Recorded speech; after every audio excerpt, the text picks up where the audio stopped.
Hello तो दोस्तों, आप सभी का स्वागत है मैथ्स यूट्यूब चैनल पे। आज हम पढ़ने जा रहे हैं फार्मेटोलॉजी की यूनिट 2। आज की हमारी क्लास लेने वाली है फार्मा, तो जो पार्ट 1 है, जो mainly BSc nursing third semester में पढ़ते हैं, उसकी है unit 2 disinfectant disinfectant and antiseptic. Pharmacology की यूनिट 2 है ये हमारी। आज हम इसके बारे में पढ़ने जा रहे हैं। तो आइए करके हम अपनी आज की क्लास को शुरुआत। सबसे पहले हम पढ़ेंगे एंटीसेप्टिक के बारे में। एंटीसेप्टिक के बारे में। एंटीसेप्टिक क्या होता है? एंटीसेप्टिक एक केमिकल सब्सटेंस है। किस चीज का? केमिकल का पदार्थ है। एक केमिकल का जो लिविंग टिश्यू, जो भी लिविंग टिश्यू हमारे, लिविंग ऑर्गेनिज्म बोलो या टिश्यू और ऑर्गेनिज्म, लिविंग टिश्यू और ऑर्गेनिजम्स है। लाइक टिश्यूज में आगे हमारे स्किन, वुंड, स्किन के अंदर हमारी लिविंग सेल्स है। सेल्स से मिलते ही टिश्यू बनता है। वुंड हो गया हमारी म्यूकस मेम्ब्रेन हो गया, पल लगाई जाती है या फिर यूज किया जाता है। हम इस ऑर्गेनिज्म वाली पोर्शन को भी छोड़ देती है। स्किन वुंड पर हमें क्या करती है? यूज करते हैं। क्यों करते हैं? ताकि माइक्रो ऑर्गेनिज्म को डिस्ट्रॉय या इनहिबिट किया जाए, उनकी ग्रोथ को, यानी कि जो यहाँ पे ऑर्गेनिज्म है, माइक्रो ऑर्गेनिज्म यहाँ पे क्या लेंगे हमें? यहाँ पे माइक्रो ऑर्गेनिजम्स में लेंगे हम बैक्टीरिया, वायरस, फंगाई, जो भी हार्मफुल माइक्रो ऑर्गेनिजम्स है, वो जो स्किन को, वुंड को अफेक्ट करती है, इन्फेक्शन प्रोवाइड करती है, उन सभी को प्रिवेंट करने के लिए, रोकने के लिए, कि हमारी स्किन पे, हमारे वुंड पे फर्दर इन्फेक्शन ना हो और वुंड जल्दी से जल्दी ठीक हो सके, हम एंटीसेप्टिक का यूज करते हैं। सिंपल लैंग्वेज में देखे तो एंटीसेप्टिक वो केमिकल सब्सटेंस है जिनका यूज हम अपनी बॉडी को, अपने टिश्यूज को, अपने स्किन को, वुंड को फर्दर माइक्रो ऑर्गेनिज्म के इन्फेक्शन से बचाने के लिए करते हैं। वो हमारा एंटीसेप्टिक कहलाता है। इसके बाद आता हमारा अगला डिसइंफेक्टेंट। इन दो के बारे में पढ़ना हमें, एंटीसेप्टिक और डिसइंफेक्टेंट। तो अब पढ़ते हम डिसइंफेक्टेंट।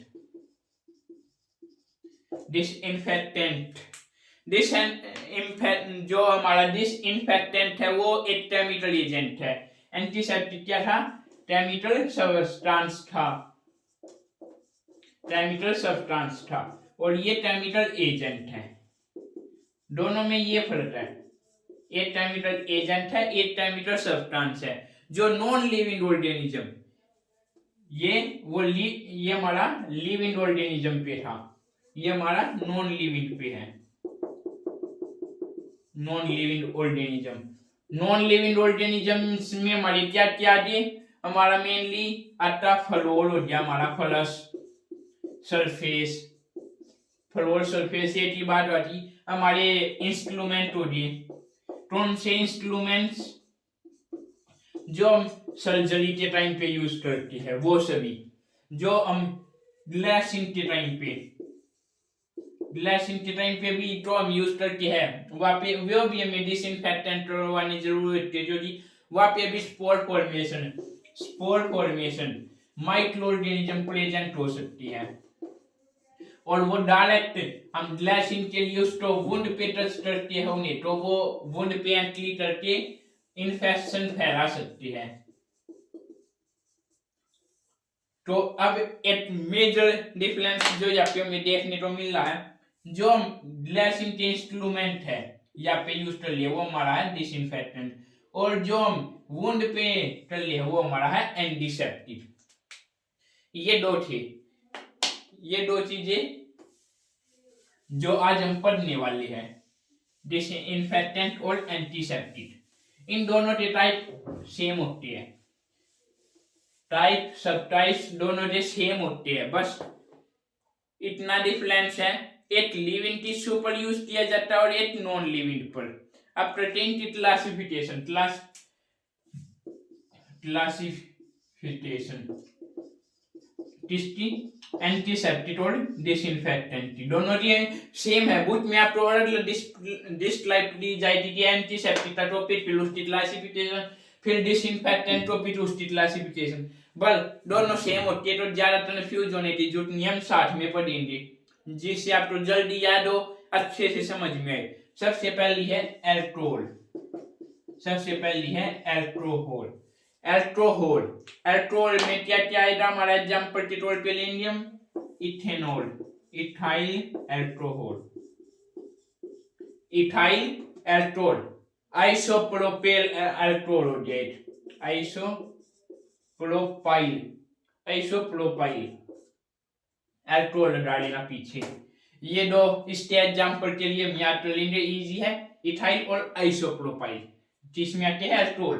अब वो आपके क्वेश्चन में इन एंटीसेप्टिक के क्लासिफिकेशन पूछ रही हो या डिसइंफेक्टेंट, लेने वाले हैं सेम।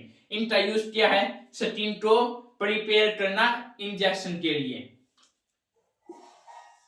हम इंजेक्शन लगाने से पहले स्टेराइल स्वैब से साइट को क्लीन करके, आपने पढ़ा होगा नर्सिंग फाउंडेशन में, फंडामेंटल में पढ़ा होगा, उसमें ये यूज किए जाते हैं। किस चीज में? एक तो साइट प्रिपरेशन लिख लेंगे हम, साइट प्रिपरेशन और हैंड वॉशिंग, इन दोनों में हम मेनली एल्कोहल, एंटीसेप्टिक और डिसइंफेक्टेंट का यूज करते हैं। उसके बाद हमारा अगला हैलोजेंस, सेकंड है हैलोजेंस। हैलोजेंस में हम क्या क्या एग्जांपल ले लेंगे? आयोडीन हो गया, क्लोराइन हो गया, जो आपके मोस्ट कॉमन है, आयोडीन, क्लोराइन, और भी बहुत सारे हैं, पर मेन दो जो हमें याद लेंगे, या पे ब्लीचिंग पाउडर आ गया, पोविडीन आयोडीन हो रहा, पोविडीन आयोडाइन, स्पेन थोड़ी मिस्टेक हो सकती है, हाँ, पोविडीन आयोडाइन, ये हमारे हैलोजेंस की कैटेगरी में आते हैं। जैसे पोविडीन आयोडीन आज के टाइम पे जो मोस्ट कॉमन और सब यूज करते हैं, किसमें? वुंड पे।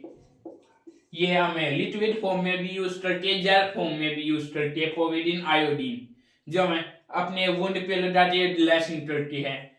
ये अपना क्लोरीन है, ये वाटर तो डिसइंफेक्टेंट करने के लिए यूज होता है, इसलिए वाटर तो डिसइंफेक्टेंट करने के लिए, वाटर नॉन लिविंग है तो यहाँ पे डिसइंफेक्टेंट आ जाएगा, ना कि एंटीसेप्टिक, बस इतना डिफरेंस है। ये हो गया हमारे एलोजेंस। इसके बाद आते हैं हमारे फिनोल और फिनोलिक कंपोनेंट्स।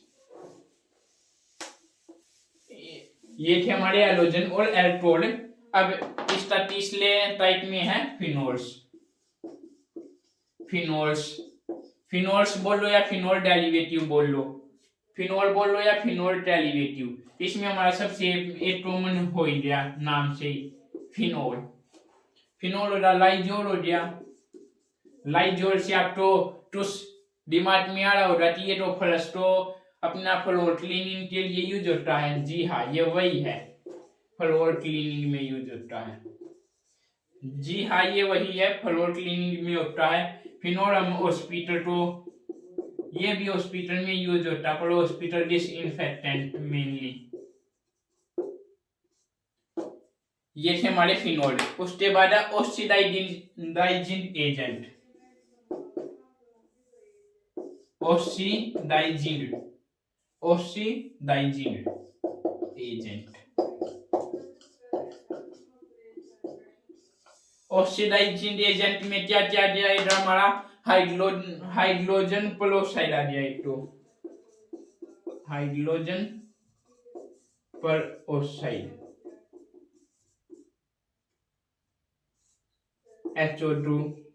O2H, शायद नोट कन्फर्म, शायद यही है। दूसरा पोटेशियम परमैंगनेट, ये आपने देखे होगी, पोटेशियम परमैंगनेट, ये किस लिए यूज होती है? वुंड क्लीनिंग में, एज अ एंटीसेप्टिक। एंटीसेप्टिक क्यों? वुंड है, लीव इन में आ गया, इसलिए एंटीसेप्टिक। अल्सर का ट्रीटमेंट करना हो में वो माउथ अल्सर हो, बैक शोर अल्सर हो, तो उन चीजों में हम पोटेशियम परमैंगनेट हाइड्रोजन पेरोक्साइड आपने अपने अभी जीआई सिस्टम आपकी इस अभी थर्ड सेमेस्टर में आपकी अडल्ट नर्सिंग होती, एएचएन बोल लो या एमएसएन, उसमें यूनिट थर्ड आपकी जीआई सिस्टम, उसमें आप एक डिजीज पढ़ने वाले पीयूडी, पेप्टिक अल्सर डिजीज, वहां पे भी हम उसके ट्रीटमेंट में भी हम हाइड्रोजन पेरोक्साइड जैसी पोटेशियम का यूज करते हैं अल्सर के ट्रीटमेंट के लिए। तो अल्सर ट्रीटमेंट ये हो गई। इसके बाद आता हमारा नेक्स्ट, ये हो गई हमारे फिनोल्स और ऑक्सीडाइजिंग एजेंट।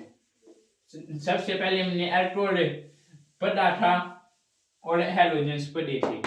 अब आता हमारा पांचवा heavy metals. Heavy metals, heavy metals में आ रही है हमारे सिल्वर नाइट्रेट, सिल्वर नाइट्रेट, ये सब आपने केमिस्ट्री में पढ़े होंगे। Silver nitrate, mercuric chloride, mercuric chloride, ये आपके हमारे हैवी मेटल्स में। इनका काम है स्किन और वुंड को एंटीमाइक्रोबियल एक्शन प्रोवाइड करना। एंटीमाइक्रोबियल यानी कि माइक्रोब्स की एंटीटोड एक प्रकार से उन्हें प्रिवेंट करती है लोग के आने से, action on skin and wound, skin और वुंड पे, ये हमारे हैवी मेटल्स। इसके बाद है surface active agent, surface active agent, कौन से? Surface active agent. हमारे सरफेस एक्टिव एजेंट में आती है सेटलीमाइड, सेटलीमाइड, ये हमारा जो मोस्ट कॉमन है, ये हमारे स्किन और वुंड डिसइंफेक्टेंट में यूज करती है। स्किन एंड वुंड डिस antiseptic, sorry leave in that वो एंटीसेप्टिक आएगा। ये इतना इंपॉर्टेंट नहीं है, इसको आप स्टिप भी कर सकते हो, इसको आप स्टिप भी कर सकते हो। इसके बाद आपका हमारा एक और जो मोस्ट इंपॉर्टेंट है, ये आपके मेन थे सत्ता आपका एल्डिहाइड, सातवां। वैसे तो वो सल्फेट से एक्टिन भी आप देख लेना, तो एक भूल जा तो वो लिख सकते हो आप, पर ये तो मेन है ही एल्डिहाइड। एल्डिहाइड में आपका आ गया फॉर्मल्डिहाइड, फॉर्मल्डिहाइड, फॉर्मल्डिहाइड, ग्लूटरल्डिहाइड, ग्लूटरल्डिहाइड, ये भी हमारे स्टेरिलाइजेशन में यूज होने वाली एजेंट है। स्टेरिलाइजेशन की प्रोसेस होती है जो, उसमें यूज की जाती है ये एजेंट। ये थे हमारे 60 जो इसकी क्लासिफिकेशन में आती है। एक बार इन रिव्यू लेंगे तो कौन से हैं, सिर्फ क्लासिफिकेशन के नाम लिखेंगे, सिर्फ क्लासिफिकेशन के नाम। Alcohol, halogen, aldehyde, phenol, aldehyde, phenol हो गया हमारा। एक सल्फेस एक्टिव एजेंट था, सल्फेस एक्टिव एजेंट। फिर एक था हैवी मेटल, हैवी मेटल कितने दिन? 2 4 6, एक अभी भी ले गया, एक अभी भी लगता है, उसको जल्दी से कमेंट बॉक्स में बताओ। वो हमारा ऑक्सीडाइजिंग, ऑक्सीडाइजिंग एजेंट। ये हमारे 60 क्लासिफिकेशन जो एंटीसेप्टिक और डिसइंफेक्टेंट की हम पढ़ते हैं। इसके बाद आता हमारा mechanism of action. Mechanism of action, हम ये कैसे एक्शन करती है, ये कैसे वर्क करती है। अब हमने तो पढ़ लिया कि हम वुंड है, पोविडिन आयोडीन लगा के उस पर लेसिंग कर देंगे, पर हमने वही क्यों लगाई और उसने क्या एक्शन किया कि हमारा जो वुंड है वो ठीक होना स्टार्ट हो गया या ठीक हो गया। वही चीज हम मैकेनिज्म ऑफ एक्शन के थ्रू पढ़ेंगे, जिसको हम शॉर्ट फॉर्म में MOA भी बोलते हैं, मोए। एंटीसेप्टिक और डिसइंफेक्टेंट माइक्रो ऑर्गेनिज्म को किल करने में अपना डिफरेंट मैकेनिज्म से वर्क करती है। ये दोनों का मैकेनिज्म ऑफ एक्शन सेम है, उनका थोड़ा डिफरेंस मैकेनिज्म ऑफ एक्शन है, वो हमारे वायरस बदलाव के ऊपर भी डिपेंड होता है। सबसे पहला एक्शन इनमें आता है प्रोटीन का डीनेचुरेशन करना, प्रोटीन का डीनेचुरेशन करना। इसमें क्या होता है, माइक्रोबियल प्रोटीन को डिस्ट्रॉय कर देती है। जो हमारे एंटीसेप्टिक और डिसइंफेक्टेंट है, माइक्रो ऑर्गेनिज्म की सेल के अंदर क्या क्या होता है, जेनेटिक मटेरियल होता है, प्रोटीन लाइपोसोम्स बदला होते, तो सेल के प्रोटीन को ही जब वो डिस्ट्रॉय कर देंगे तो वो आगे अपनी प्रोसेस है जो RNA DNA डुप्लीकेशन की, रेप्लिकेशन की, उन पे एक्शन ही नहीं कर पाएगा तो वो वही पे खत्म। तो ये हमारी प्रोसेस थी जिसके थ्रू वो अपना एक्शन ले रही है। दूसरा है आपका cell membrane destroy. Cell membrane को डिस्ट्रॉय करके बैक्टीरिया की सेल वॉल तोड़ देती है। उससे क्या होता है, आपने देखा होगा बैक्टीरिया में मेनली सेल वॉल होती है, प्लांट सेल थी वो हमारी ऐसे करके कुछ हमने बायो में पढ़ी थी, ऐसे करके हमारी ये सेल वॉल है। जब डिसइंफेक्टेंट और एंटीसेप्टिक सेल वॉल को तोड़ देंगे, यानी कि सेफ्टी तो रही इसकी, बाउंसर तो इसके रहे, तो कोई भी पे अटैक करके हमारी स्किन है, हमारी बॉडी में भी फर्स्ट लाइन ऑफ डिफेंस है, सेकंड लाइन ऑफ डिफेंस है, वो इसको टील कर देंगे और वही पे जो इनका एक्शन है बंद और हम हैं सेफ। फिर थर्ड है ऑक्सीडाइजिंग प्रोसेस, जो हमारी मेनली ऑक्सीडाइजिंग एजेंट करती है, ऑक्सीडाइजिंग प्रोसेस, ऑक्सीडेशन प्रोसेस बोलती है यहाँ पे, ऑक्सीडेशन प्रोसेस माइक्रो ऑर्गेनिज्म के एसेंशियल कंपोनेंट को ऑक्सीडाइज कर देती है। जो उसका हमें बोले तो मेन इंपॉर्टेंट है, जो उसके लिए सबसे जरूरी है, उसको हम ऑक्सीडाइज कर देंगे, वो उस तक नहीं पहुंच पाएगा। जैसे ह्यूमन के लिए ऑक्सीजन इंपॉर्टेंट है, हम इसको ऑक्सीडाइज कर देंगे तो ये ओला जाएगी, एक निकला से मान लो इसको ऑक्सीडाइज कर दिया, ये खाली ओला जी, पर हमें चाहिए तो O2। अब दो मॉलिक्यूल मिलके O2 बनाएंगे तो हमारे पास O2 की कमी हो रही है और हमारा सांस फूलना शुरू हो जाएगा। सेम केस यहाँ पे है, ऑक्सीडाइज करके वही पे उसको प्रोसेस स्लो और स्लो से बिल्कुल खत्म।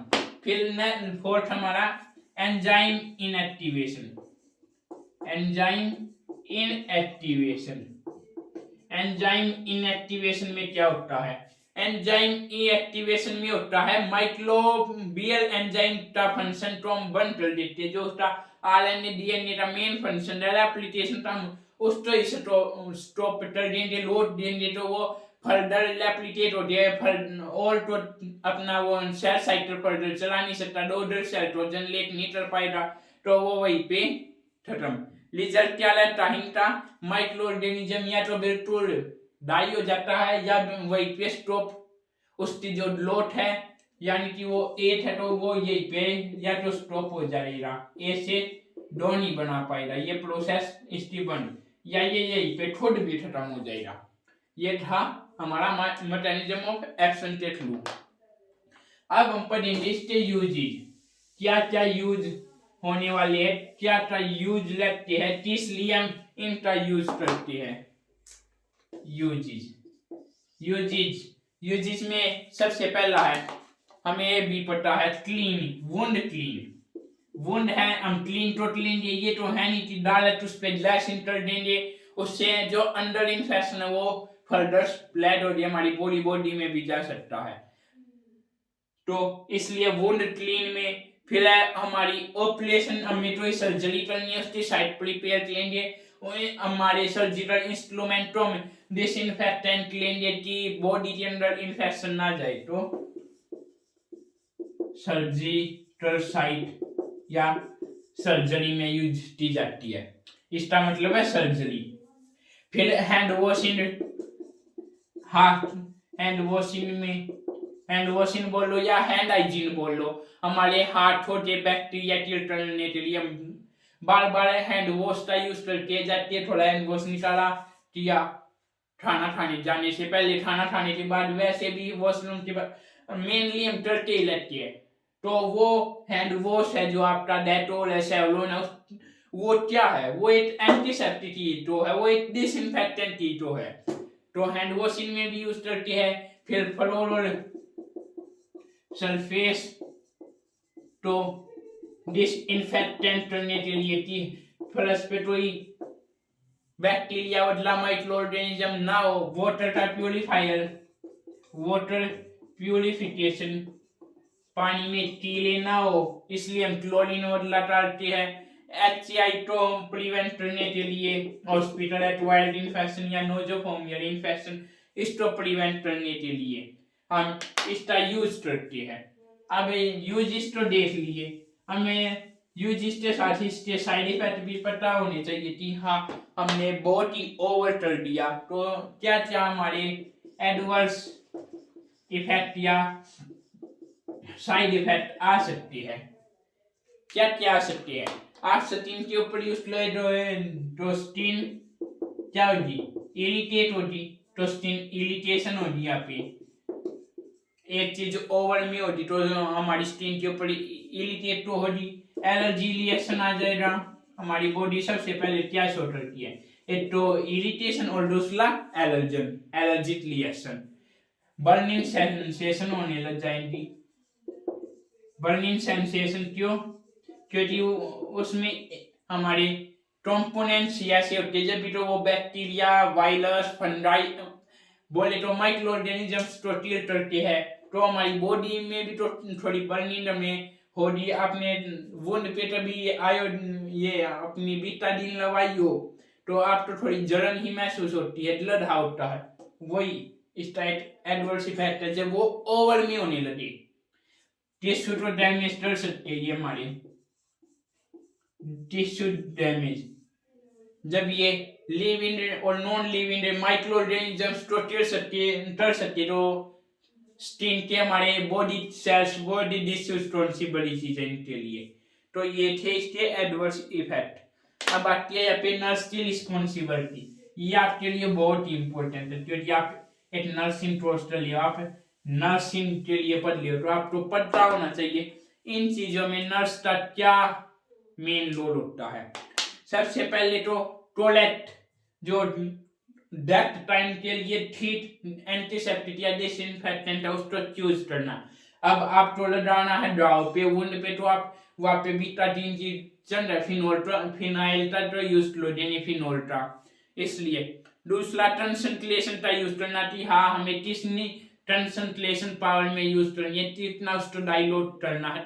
डायरेक्ट तो आप फुल कंसंट्रेशन के साथ डालोगे तो उसके आपको एडवर्स इफेक्ट देखने को मिलेंगे, ना कि यूजेज। फिलहाल डेट चेक करनी है, वो एक्सपायरी तो नहीं है। स्टीराइल टेक्निक का यूज करना है, सर्जरी से पहले अपने जो सारे इंस्ट्रूमेंट है उन्हें स्टीराइल करना है बिफोर सर्जरी और आफ्टर सर्जरी दोनों बार। पेशेंट की एलर्जी टेस्ट ले लेना कि हाँ आपको इस स्पेशल मेडिसिन या चीज से कोई एलर्जी तो नहीं है, आप हाइपर सेंसिटिविटी नहीं हो। वुंड क्लीन के टाइम पे एंटीसेप्टिक टेक्निक यूज करनी है, डिसइंफेक्टेंट इंस्ट्रूमेंट यूज करने हैं। ये सब थे हमारे रोल ऑफ नर्स। एंटीसेप्टिक और डिसइंफेक्टेंट प्रिवेंशन में बहुत इंपॉर्टेंट रोल प्ले करता है, किस लिए, इन्फेक्शन को प्रिवेंट करने के लिए। हॉस्पिटल सेटिंग में इनका प्रॉपर यूज, प्रॉपर सेफ्टी और इन्फेक्शन कंट्रोल करने के लिए बहुत ज्यादा जरूरत है। अभी हमने पढ़े इनकी क्लासिफिकेशन, यूजेज, एडवर्स इफेक्ट और रोल ऑफ नर्स। अब हम इनकी ट्रांसपोजिशन, एक्शन, डोज, लूट, इंडिकेशन, फ्रंटलाइन डिटेशन, ये सारी चीज पढ़ेंगे। इंडिकेशन तो हमने मेनली कर ली थी। सबसे पहले हम लेंगे ट्रांसपोजिशन। ट्रांसपोजिशन एंटीसेप्टिक और डिसइंफेक्टेंट की अलग अलग केमिकल ग्रुप्स से मिलके बनते हैं, उनकी ट्रांसपोजिशन अलग अलग होती है। इसमें मेनली उनके नाम ही है। ट्रांसपोजिशंस में क्या किया, उनकी सेम क्लासिफिकेशन आने वाली है। एंटीसेप्टिक और डिसइंफेक्टेंट की ट्रांसपोजिशन उनकी क्लासिफिकेशन ही है, like alcohol, halogen, phenol, oxidizing agent, aldehyde. इसके बाद चलते मैकेनिज्म ऑफ एक्शन, अभी हमने पढ़ा था, ये प्रकार से भी हम रिव्यू ले रही है। मैकेनिज्म ऑफ एक्शन में हमने 4 से 5 स्टेप पढ़े थे। 4 से 5 अलग अलग प्रोसेस थी वो हमारी। एक तो हम प्रोटीन का डीनेचुरेशन कर लेते, दूसरे में हम सेल मेम्ब्रेन को डिस्ट्रॉय कर लेते, तीसरे में हम जो हमारा एंजाइम है, बैक्टीरिया है, वायरस है, उसको इनएक्टिवेट कर देते थे उसका एंजाइम। और एक में हमने उसका ऑक्सीडाइजिंग एजेंट थी, जो उसका सेल कंपोनेंट है, उसको ऑक्सीडाइज कर दिया था, जिसके कारण हमारे बैक्टीरिया, वायरस बदला थे, वो डिस्ट्रॉय हो जा रहे थे। फिर डोजेज है, ये आपके लिए थोड़ी मेन है, जो आपको देखनी होगी, क्वेश्चन आ सकता है। डोजेज बोलो या अभी हमने जस्ट 2 मिनट पहले पता है ट्रांसलेशन, रोल ऑफ नर्स में ट्रांसलेशन तो मेजर करना, फोकस करना, वो चीज हम यहाँ पे पढ़ने वाले हैं। एल्कोहल है जो हमारी, उसकी हम मेनली ट्रांसलेशन लगती है 60 से 90, 60 to 90। फिर पोविडीन आयोडीन, जिसको हम बीटाडीन भी बोलते हैं, पोविडोन आयोडीन, स्पेलिंग देख लेना। इसको हम 5 से 10% ही यूज में लेते हैं। फिर हाइड्रोजन पर ऑक्साइड, हाइड्रोजन पर ऑक्साइड, इसको हम कितना लेते हैं, 3%। कितना, 3%। फिर एक है हमारा क्लोरीन, जो ये हम वही पढ़ लिए जो हमारे मोस्ट कॉमन है। क्लोरीन हम हमेशा आपने देखा था, स्विमिंग पूल बदला में क्लोरीन डालती थी, पानी लंबे समय तक वहां पे लगे और वो खराब ना हो, तो वो कितना यूज करके 0.5 to 1% ओनली। वो ज्यादा डालने पर आपने देखा होगा स्विमिंग पूल में ज्यादा टाइम तक लेने के कारण आपको फीवर आ जाता है, जो आइज में रेडिश कलर, पिंकिश कलर आ जाता है। इसलिए क्योंकि वहाँ पे हाई कंसंट्रेशन का यूज कर लेते हैं। और यहाँ पे एक चीज और याद रखने की जरूरत आपको, हाई कंसंट्रेशन और लो कंसंट्रेशन। लो कंसंट्रेशन किस में मिलेगी, एंटीसेप्टिक में, और हाई डिसइंफेक्टेंट में। ये क्यों, ऐसा इसलिए क्योंकि जो डिसइंफेक्टेंट है वो हम नॉन लिविंग पे यूज कर लिए, पर एंटीसेप्टिक हम लिविंग पे यूज कर लिए। हमने हाई कंसंट्रेशन में यूज कर लिया तो हमें साइड इफेक्ट देखने तो मिलेंगे, बर्निंग सेंसेशन हो जाएगी, डैमेज हो जाएंगे, एलर्जी हो जाएगी। इसलिए हम लो कंसंट्रेशन एंटीसेप्टिक में यूज करती है। अब लूट ऑफ एडमिनिस्ट्रेशन, किस लूट से हम इनका यूज कर सकते हैं। ये लूट ऑफ एडमिनिस्ट्रेशन ओनली लिविंग में आ सकता है। वुंड कट,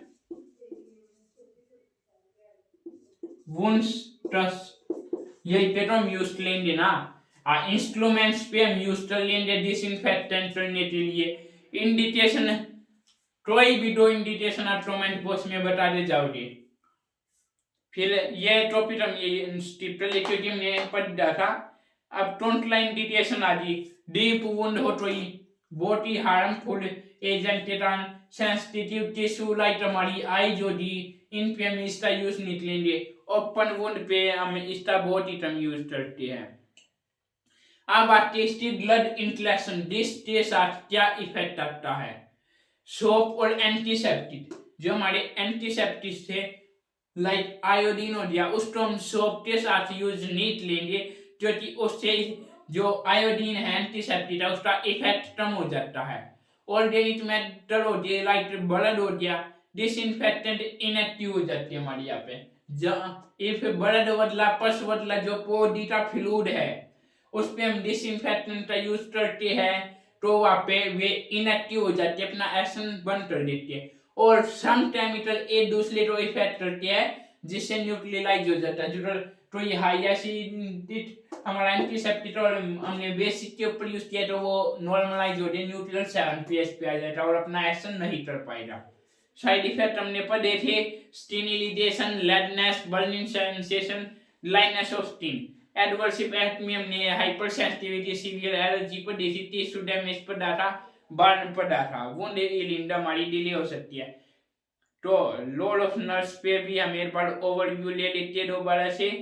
अब हम एंटीसेप्टिक वाला लेंगे मेन तो डॉक्टर के ऑर्डर फॉलो लेंगे, एक्सपायरी डेट चेक लेंगे, एलर्जी की हिस्ट्री तो डाइल्यूशन टोलेट लेंगे, डिहाइड्रेशन के लिए कितना हो क्योंकि वो लिविंग ऑर्गेनिज्म पे यूज होना है। इफ एंटी इन वो सॉरी इफ डिसइंफेक्टेंट जो इंस्ट्रूमेंट है उन्हें प्रॉपर्ली डिसइंफेक्टेंट लेंगे, ओवर यूज या मिस यूज तो हम अवॉइड लेंगे। पेशेंट को एजुकेट लेंगे घर पे यूज करते टाइम कि कैसे यूज करना, कितनी अमाउंट में यूज करना, क्या सेफ्टी रखनी है, क्या मेजर्स लेने हैं। इन्फेक्शन कंट्रोल के जो प्रोटोकॉल्स है उन्हें फॉलो लेंगे। एंटीसेप्टिक और डिसइंफेक्टेंट इन्फेक्शन कंट्रोल करने का एक इसेंशियल टूल है जो कि अब हमने बिल्कुल अच्छे से समझा है। इसका सेफ और प्रॉपर यूज नर्सिंग प्रैक्टिस और पेशेंट सेफ्टी या हॉस्पिटल हाइजीन में मेंटेन करने के लिए बहुत ही ज्यादा इम्पोर्टेंट है। तो ये थी आज की हमारी यूनिट, बहुत ही छोटी यूनिट थी, बहुत ही जल्दी हो गई। आपको स्टेनोस चाहिए हो तो अपने उसी नंबर पे आप कॉन्टेक्ट कर सकते हो, आपको नंबर डिस्क्रिप्शन बॉक्स में भी दे दिया जाएगा, व्हाट्सएप मैसेज छोड़ सकते हो और नोट्स ले सकते हो। Thank you and bye bye.